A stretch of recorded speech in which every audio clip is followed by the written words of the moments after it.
Bem-aventurado aquele que teme ao Senhor e anda nos seus caminhos. Do trabalho de tuas mãos comerás, feliz serás, e tudo te irá bem. Tua esposa no interior da tua casa será como a videira frutífera, teus filhos como repentes da oliveira, à roda da tua mesa. Eis como será abençoado o homem que teme ao Senhor. O Senhor te abençoe desde Sião, para que veja a prosperidade de Jerusalém durante todos os dias de tua vida. Veja o espírito de teus filhos, Pai, sobre Israel, poder sentar por Deus, dando glórias a Deus. Toda pregação, todo culto, desde o começo do culto, foi falado sobre filho, neto, que eu quero ver meu filho na presença do Senhor, que é tão bom ver meus netos, só quem é vô e avó sabe. E os salmos que nós vamos falar justamente o salmista, o pastor, por gentileza, me ajude com o violão.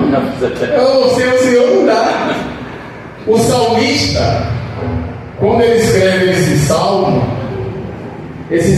fala sobre a felicidade no lar. Como nós vamos ser felizes no lar?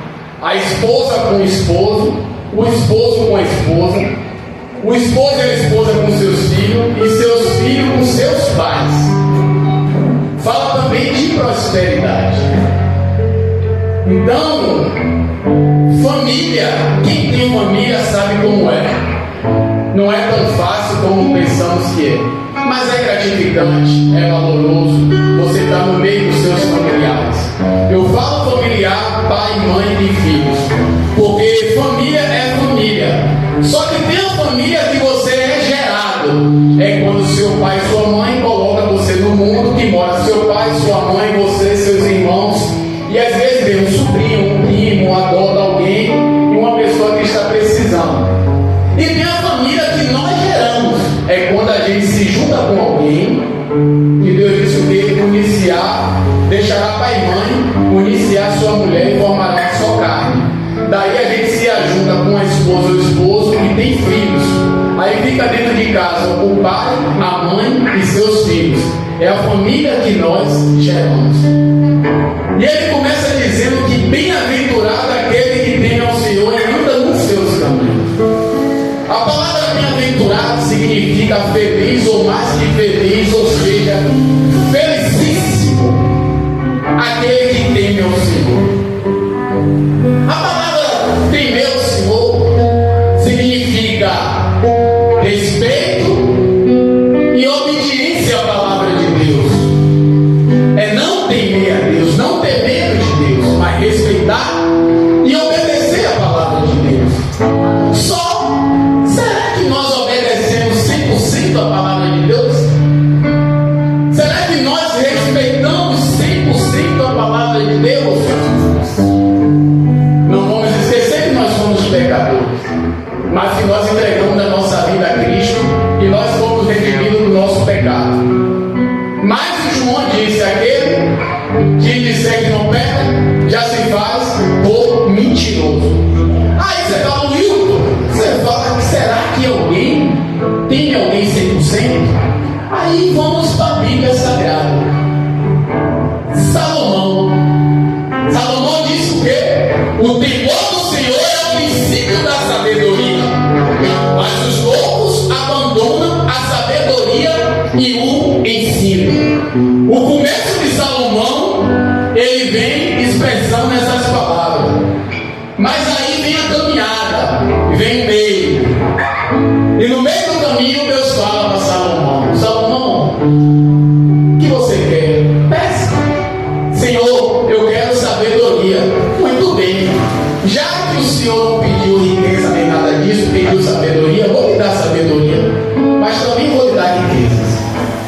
Mas tem uma ressalva: eu não quero que o povo de Israel, vocês, vá se juntar com mulheres estrangeiras, porque no dia que vocês se envolverem com mulheres estrangeiras, você vai acabar adorando a outros deuses.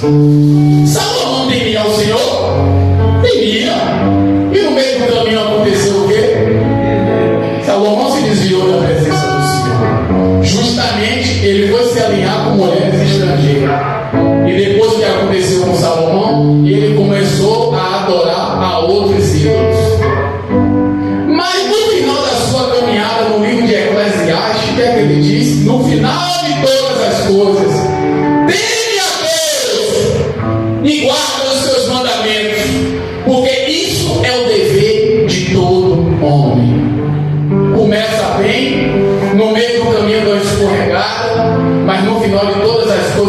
arrepende e diz o que falou no começo: teme a Deus e guarda os seus mandamentos, porque isso é o dever de todo homem.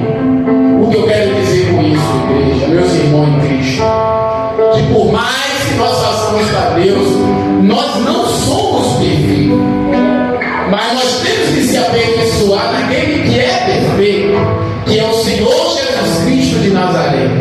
Nós vamos cambalear, a luta é grande, quem tem família sabe. Cambalear, não estou dizendo que propriamente você vai se desviar, mas você vai fazer algumas coisas, nós vamos fazer alguma coisa que não provém do Senhor. Ele disse que ireis, mas não pequeis. Às vezes iramos e pecamos. Às vezes você debate com alguém e acaba se resolvendo. Às vezes nós acabamos julgando. Às vezes a gente sabe o nosso temperamento. Quem tem filho sabe. Às vezes você está em uma coisa com sua esposa dentro de casa e você acaba falando que não deve para sua esposa. E às vezes a esposa fala que não deve para o seu marido.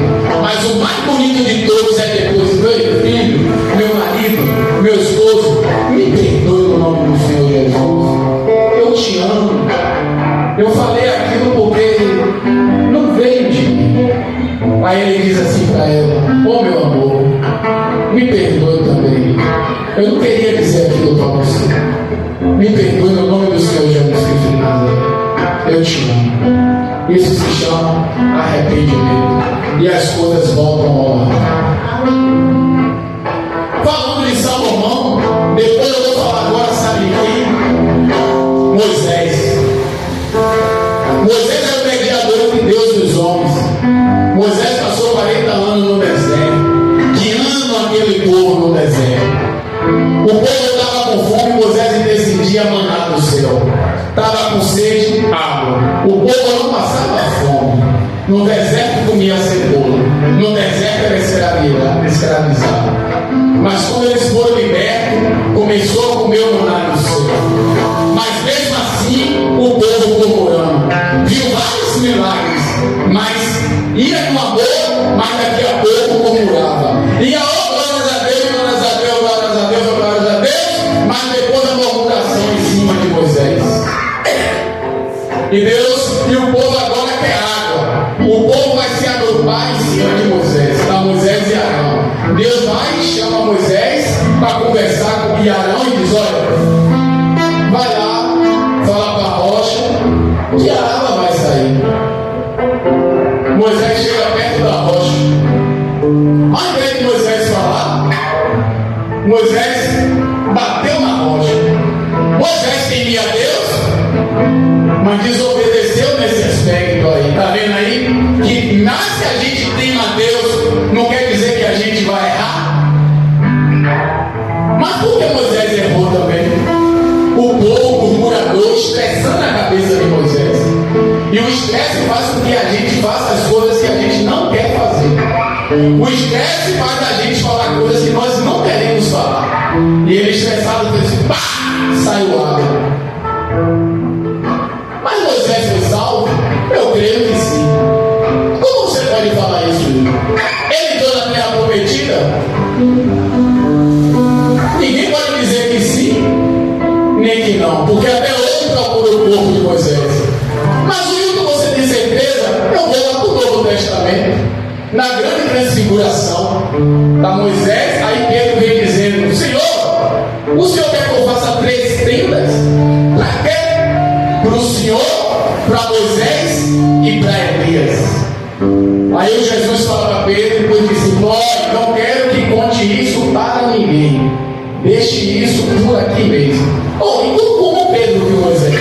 Isso que aconteceu era no Antigo e agora ele está aqui no Novo Testamento. Deus é misericordioso, gente. Deus é Deus. E se eu falo de Moisés, por que agora eu não vou falar de Jacó? Nasce Jacó e Esaú. Sabe qual é o significado de Jacó? Aquele que segura. A Bíblia diz assim, que o significado é aquele que segura. A Bíblia não fala que o significado é enganador. Se alguém diz, eu também não tenho métodos para dizer se é ou não é. Mas a Bíblia, se você for ler, diz que aquele que segura, que ele segurou no pé de Esaú. E agora está eles dois. Jacó temia Deus? Temia. Mas no meio do caminho sempre vai ter um percalço.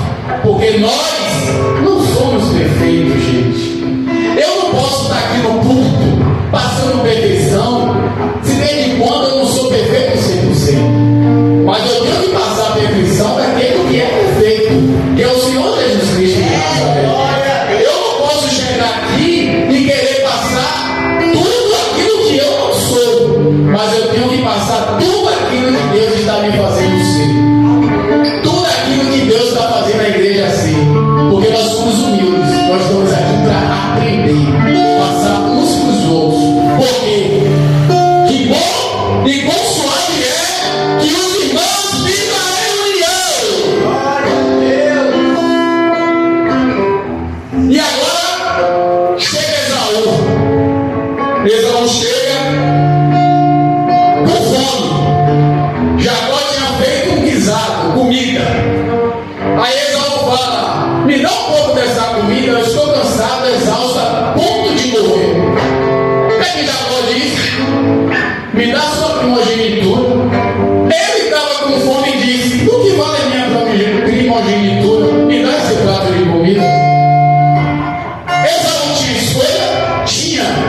Mas Esaú estava com fome. É fácil falar da Bíblia sem se colocar no lugar. Como nos colocar no lugar?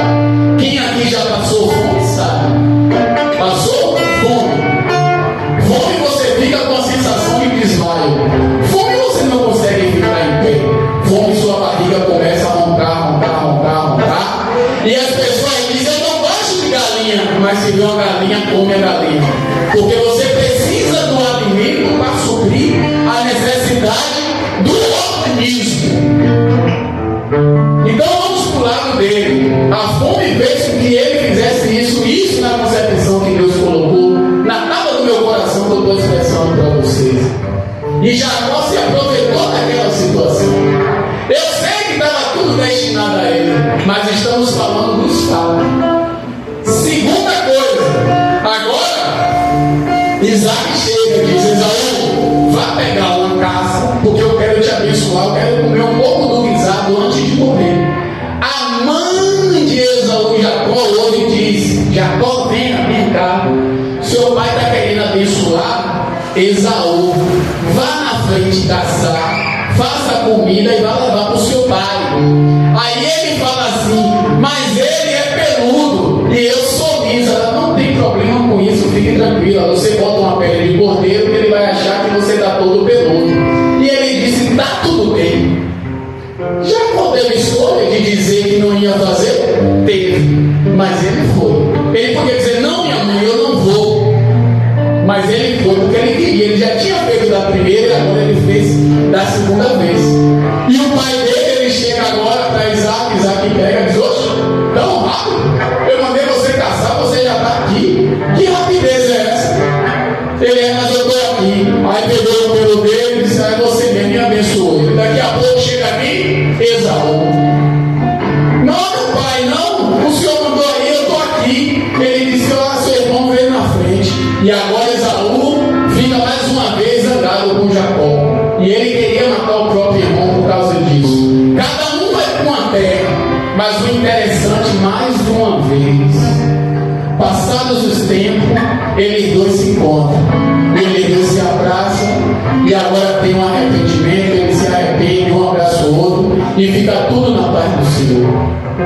Salomão temia, errou. Moisés temia, errou.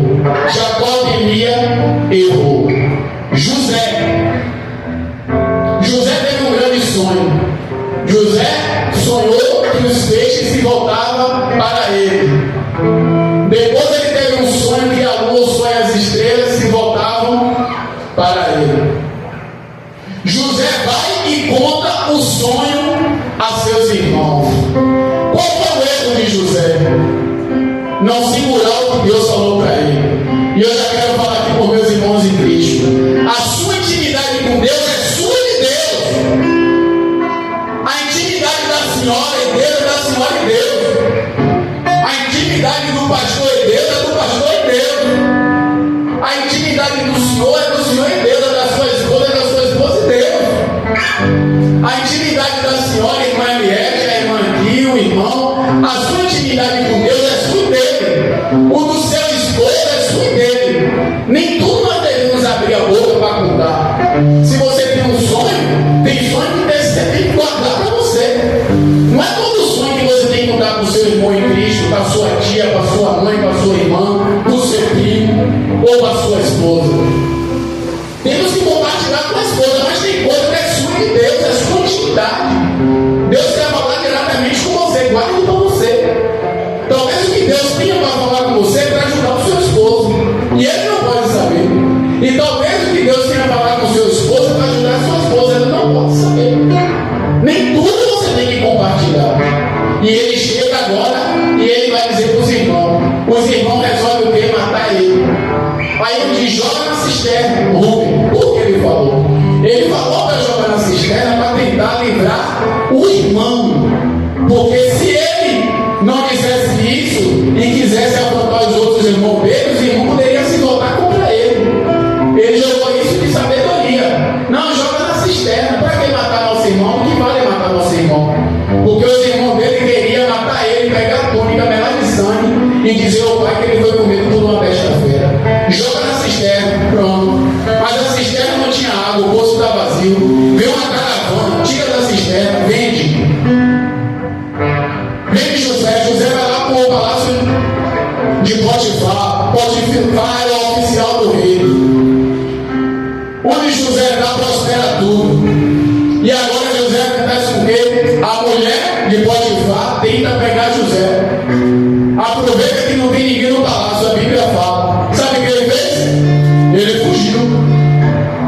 Foi preso. Saiu da cadeia. Depois foi administrado como governador do Egito. E agora o que ele faz? Vem seus irmãos que jogou ele na cisterna precisar de José. E o que acontece com José? José, quando vê seus irmãos, começa a chorar. E daqui a pouco o irmão dele teve que ir falar com o pai. Ele manda jogar uma taça dentro da sacola. Foi estratégia. Agora eu te pergunto: foi estratégia, mas está certo isso? Se eu, por estratégia, mandasse jogar alguma coisa na sua bolsa e você pagasse por isso, você iria gostar? Eu iria gostar? Se uma pessoa mandasse botar alguma coisa dentro, por estratégia, mas botasse dentro da minha sacola, não ia gostar. Então eu creio que também foi um erro da parte dele, ainda que seja com estratégia. Mas no final de todas as coisas que acontecem, arrependimento, os irmãos choram, se abraçam e fica tudo na paz do Senhor Jesus Cristo de Nazaré. Depois de José, você acha que eu não vou falar de Davi? Segundo o coração de Deus. Mas por que Davi é segundo o coração?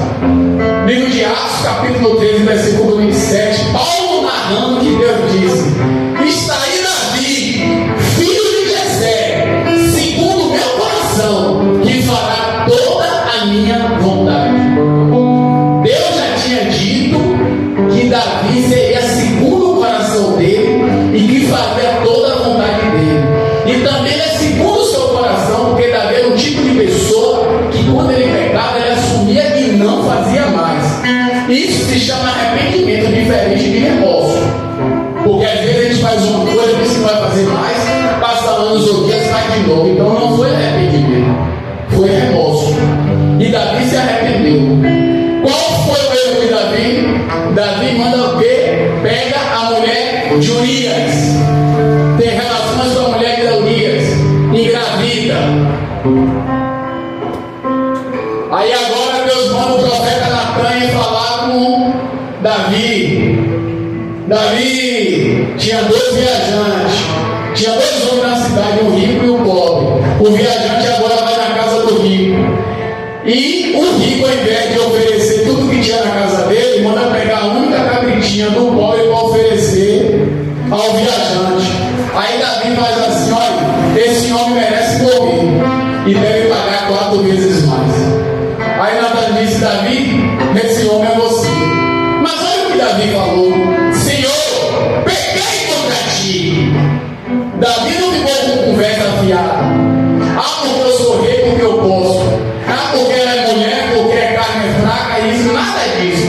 Ele disse: eu pequei contra o Senhor. Quem peca, paga. É perdoado, mas paga. Pagou 4 vezes. Primeiro, Deus feriu o filho do adultério, matou. Segundo, Aminon estupou Tamar, que eles eram irmãos a partir de pai. Terceiro, Absalão mata Aminon, que Absalão era irmã de Tamar. E por quarto, Salomão fica preso no galho com o cabelo dele, e um soldado, o oficial, vai e mata Salomão. Correto? No final de todas as coisas, Davi disse que não ia ter mais relações com mulher nenhuma. Viu uma mulher chamada Abisag. Abisag se deitava entre os ombros dele para aquecer ele para dormir. E nunca mais ele teve relações sexuais com ele. Ele só ficou com essa mulher dele. E no final de todas as coisas, Deus perdoou Davi. Todos nós erramos, gente. Aquele que não tiver pecado, atire a primeira pedra. Temer a Deus e obedecer a palavra de Deus é que a obediência é. Bem-aventurado aquele que lê, ouve e guarda as palavras da profecia, porque o tempo está próximo. Apocalipse 5, capítulo 1, versículo 2. Do trabalho de suas mãos comerás. Feliz será e tu te irá bem.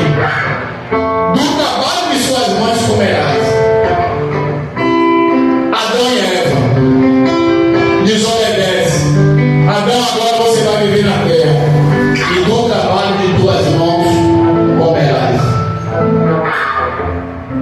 Feliz serás e tudo te irá bem. Não tem nada melhor do que você comer do suor do seu rosto, do comer do suor de suas mãos. Você tem sua casa hoje porque você suou para ter a sua casa. Você tem uma casa em cima e embaixo porque você suou para ter uma casa em cima e embaixo. Você tem 2 casas, uma casa e um carro na garagem porque você suou com o suor do teu rosto, com o trabalho de suas mãos para ter. Hoje você tem um terreno na ilha porque você suou para ter.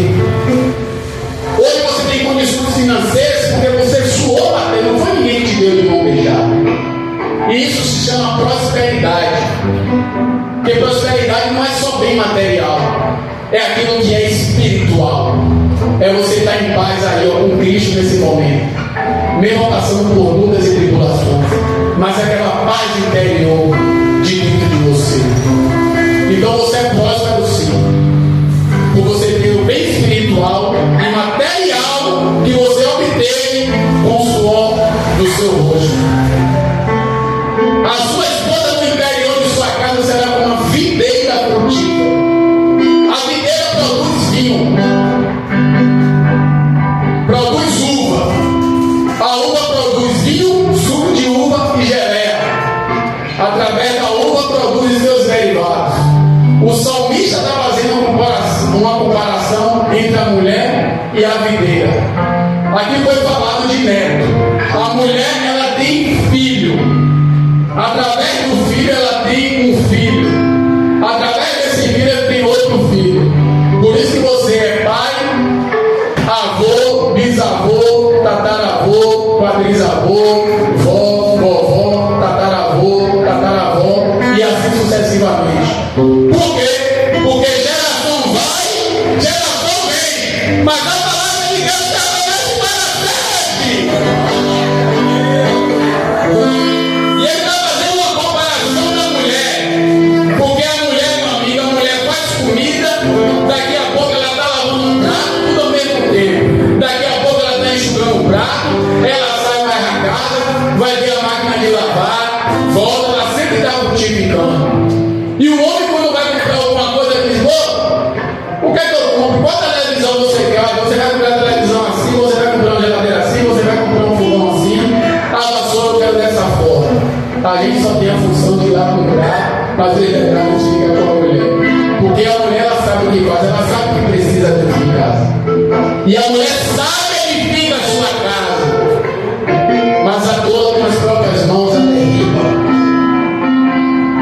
Então a mulher auxilia na construção. A mulher tem que estar adiante com o seu esposo, e o esposo com a sua esposa e com os seus filhos. Ah, como será abençoado aquele que tem meu filho. Aí ele fala: seus filhos como reminto de oliveira. A oliveira produz azeitona, que produz azeite. E o que representa a oliveira? Lembra da arca de Noé? No grande dilúvio, Noé solta um povo. O povo vai lá, vem, não traz nada. Vai lá, vem, não traz nada. Agora Noé solta uma ponta, ele vai, volta, não traz nada. Vai, volta e traz no bico uma oliveira. A oliveira representa o recomeço de uma nova era. A oliveira é uma árvore com branco retorcido, grosso, que suporta calor, o calor e o frio. O rebento da oliveira é os frutos da oliveira, que ajuda no auxílio para que venha dar fruto. Esse rebento quer dizer os filhos da oliveira, trazendo para a gente. O filho trabalha em comunidade com a mãe e com o pai. Para uma família ser feliz, os filhos têm que obedecer aos seus pais, e os pais têm que estar alinhados com seus filhos e ajudar na produção. É tão bonito quando a gente vê alguém dizer assim: meu filho é cristão. O filho da senhora já está voltando para a presença do Senhor. Ai, irmão, ou a senhora está pensando que ele vai ficar lá todo o tempo? Negativo. Daqui para o final do ano, no começo do ano, ele volta para a presença. Daqui para o final, por começo, ele volta para a presença de Deus. A senhora não está ajoelhando à toa? A senhora não está acordando de madrugada à toa? Será que a senhora está acordando de madrugada à toa? A senhora não está acordando de madrugada à toa. Ele vai